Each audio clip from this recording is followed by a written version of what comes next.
Guys, we're in the northeast Washington. You can see the mountains over there. Beautiful sky, a greenhouse, and here's a tractor. Digging in trench. Here's Mark. He loves using this tractor. His dad bought it as a toy for him, pretty much. For himself, but Mark is using it. And he's going to tell us a little bit about it. How much did this tractor cost? So, for just the tractor, without any attachments, it was $16,000.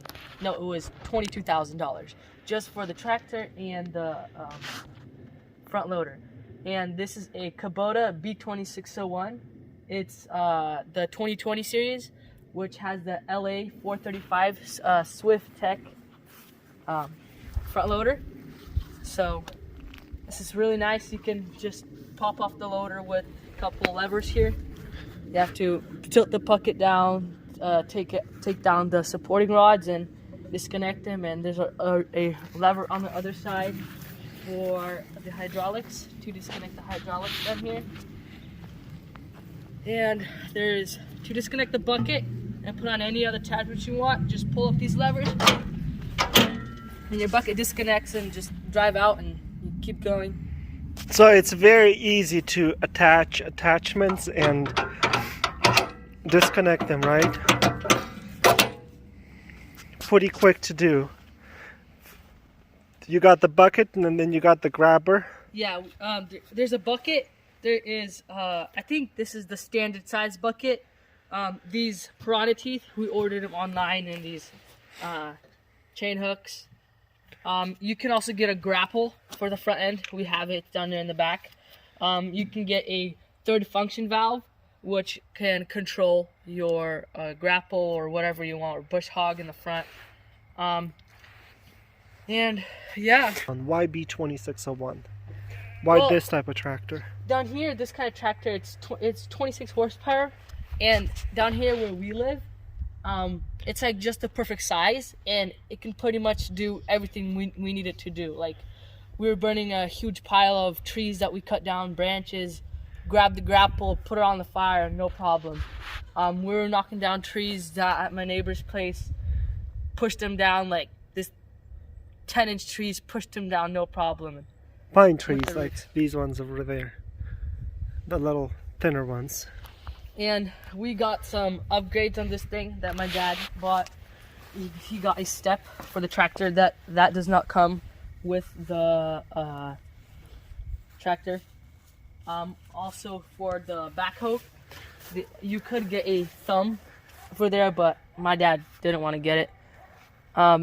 So the total price for the backhoe and the backhoe, pallet forks, and the front loader, and what else did we get?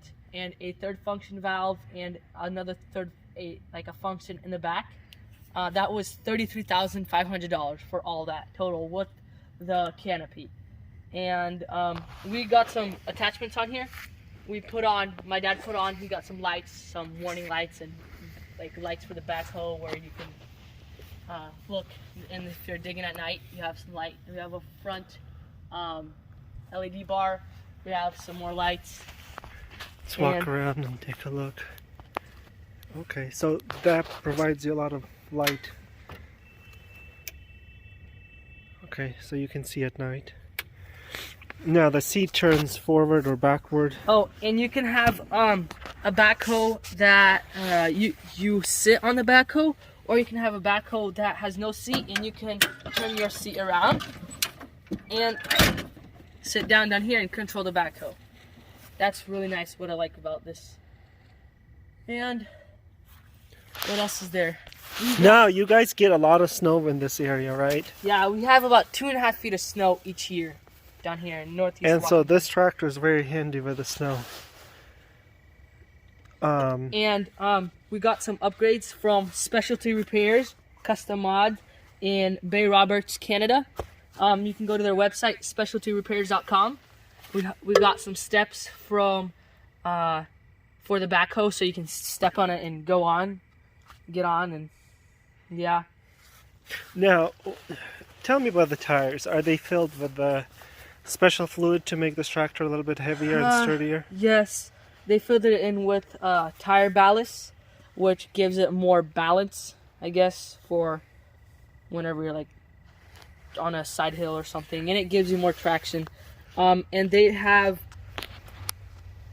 different tires. We got the R14T tire for the front and the back. Kubota is the only tractor brand that has these type of tires. No other brand accepted them. I don't know why, but there is R4, which is for like field work. It's really aggressive, and there's R14, I think. This is R14T, and I really like them. They're nice on grass and really tough on dirt. It's like really good. Now tell me about these levers. What each lever does what? So this lever, it uncurls the bucket, and if you push it this way, it curls the bucket up. Whenever you push it forward, it pushes the second boom back. When you pull it back, it pulls this boom back. This one in here, you move it left, right to move this whole thing. Left, right, push forward, it goes down, push it back. This goes back up, and so that's pretty easy to use there, huh? And to disconnect the backhoe, there's 2 pins right here and a couple hydraulic lines. I think 3 hydraulic lines you disconnect, and it's disconnected. You just take the pressure off these pins and pick it up with the stabilizers, and you pull forward and disconnect the hydraulics, and that's it.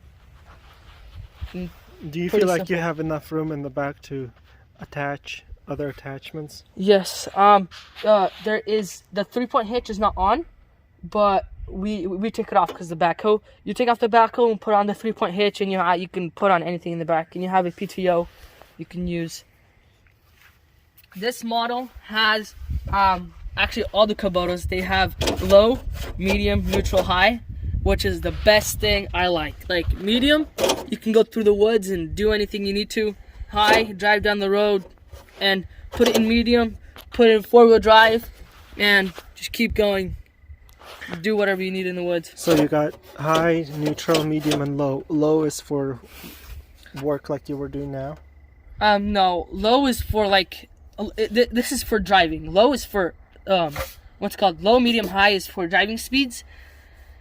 And low, you would use it for like, let's say, going through mud or pushing something really heavy or climbing up steep hills. And so what 2 levers you have on this side? So this side you have the PTO lever up and down, and you have the 4-wheel drive off and on. Okay. And how about this one? This is where you want the PTO to be on. Right now it's on just in the back, and you can turn it on to be in the back and underneath, and or just the belly. And here is you turn on the PTO and turn it off. It's right now off, and you can see. Okay, let's talk about the front of the tractor, the control panels here. I see you have a park. Yeah. What does that do? This is parking brake. You push the brake lever and you can put it on park. You have speed control, which you can, if you're driving down a highway or something like that, you push down the forward thing, and there you go. It's pushed over. So you can lock the pedal. Yeah. Okay. How do you start this tractor? Start it if you're doing cold start, like in the morning and it's cold.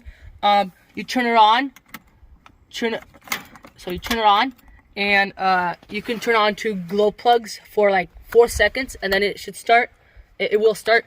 And when you have been using it for a while, you can just turn it right up.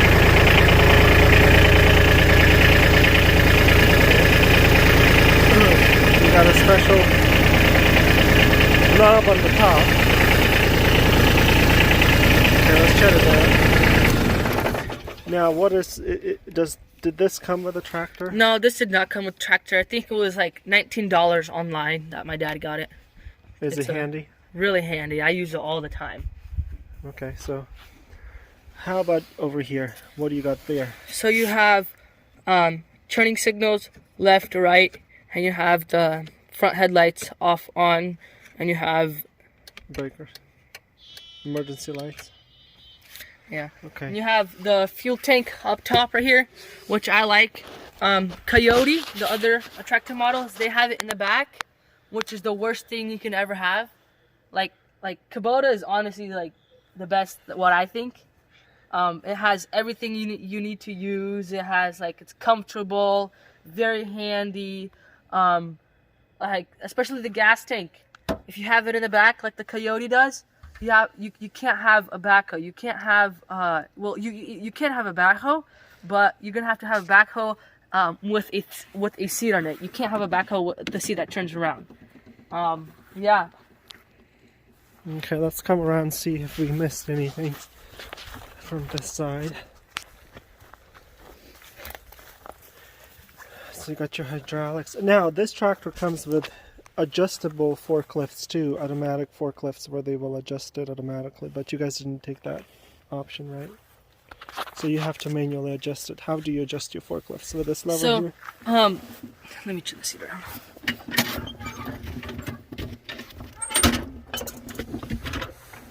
So whenever, let's say you're lifting up some pallets, a pallet load of whatever, and I know we loaded bees with this tractor. Yes, or like a pallet of bees, of hives.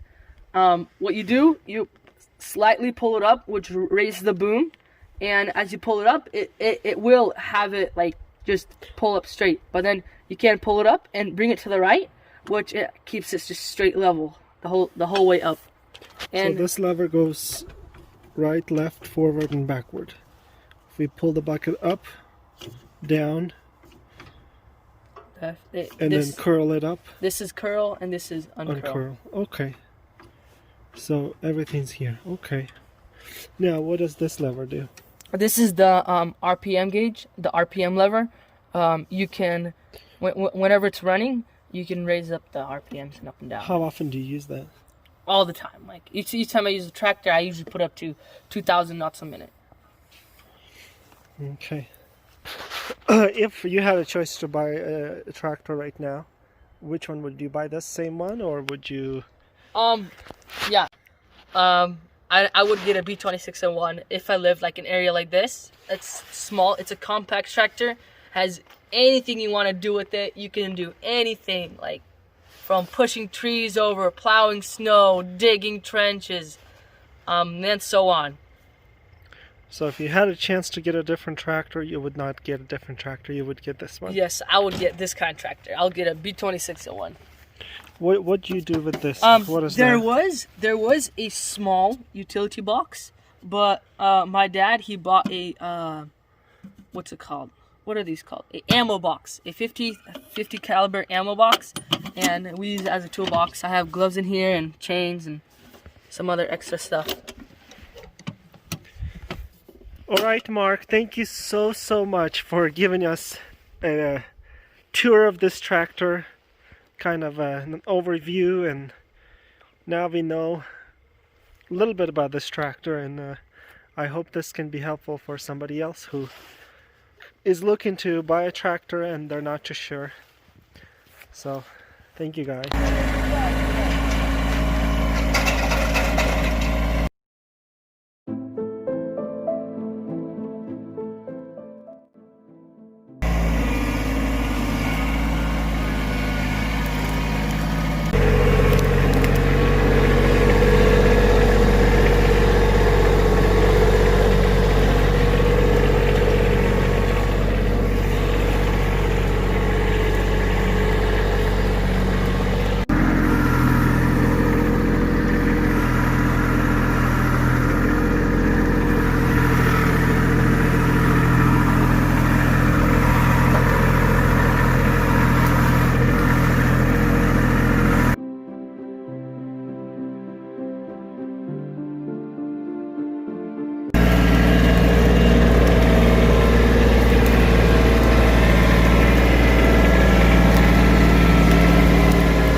Okay guys, this is it for this episode. See you next time. Please don't forget to subscribe and hit that like button. And the notification bell. Ding, ding, ding.